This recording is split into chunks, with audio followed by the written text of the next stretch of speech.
कडून राजकारणाचे समाजकारणाचे ते मिळत होते. बऱ्याचदा राजमाता जिजाऊ बाल शिवांना घेऊन जात असते. त्यांचे प्रश्न समजावून घेत असत आणि सोडवणूक सुद्धा करत असत. आऊसाहेबांचा शब्द म्हणजे शिवबांसाठी शब्द.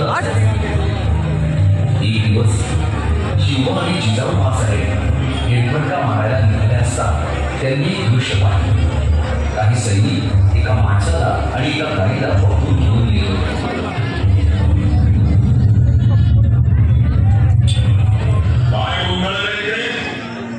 महाराज, सगळी सण या गोमातेच्या हत्या करण्यासाठी चोर जुलमाला घेऊन जात पाहिला.